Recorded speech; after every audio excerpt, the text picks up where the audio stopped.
নীল নবঘনে আশার গগনে তিল ঠাঁই আর নাহিরে।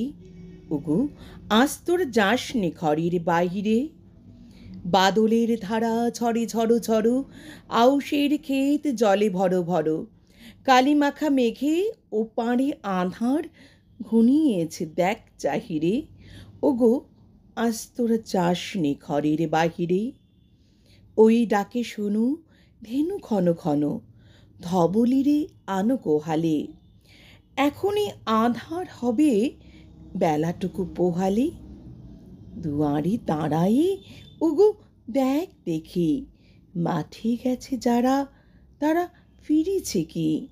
রাখাল বালক কি জানি কোথায় সারা দিন আজি খোয়ালে।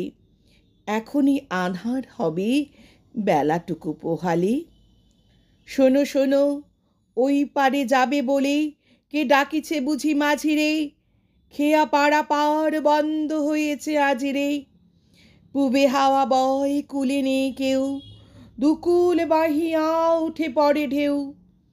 দর দর বেগে জলে পড়ি জল, ছল ছল উঠে বাজিরে। খেয়া পাড়া পার বন্ধ হয়েছে আজিরে। ওগো আজ তোরা যাস নে গো, তোরা যাস নে ঘরের বাহিরে। আকাশ আঁধার বেলা বেশি আর নাহিরে। ঝড়ো ঝড়ো ধারে ভিজিবে নিচল, ঘাটে যেতে পথ হয়েছে পিছল।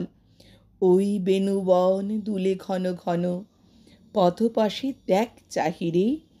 ওগো আজ তোরা যাস নে, তোরা যাস নে ঘরের বাহিরে। এই কবিতাটি আশার হচ্ছে ঋতু বিষয়ক কবিতা। এই কবিতাটি আসলে আমাদের সিলেবাসের কবিতা। সিলেবাস হচ্ছে যারা আবৃত্তি পরীক্ষা দেয় সেই সিলেবাসই এটি থার্ড ইয়ারে আছে, এবং থার্ড ইয়ারের ছেলে মেয়েদের জন্য ঋতু বিষয়ক কবিতার মধ্যে যদি কেউ চায় তাহলে এই কবিতাটি সে সিলেক্ট করতে পারবে। এবং আশার আর এটি বর্ষা প্রকৃতির ওপর, সেজন্য আমার আজকে এই কবিতাটি করা। আশা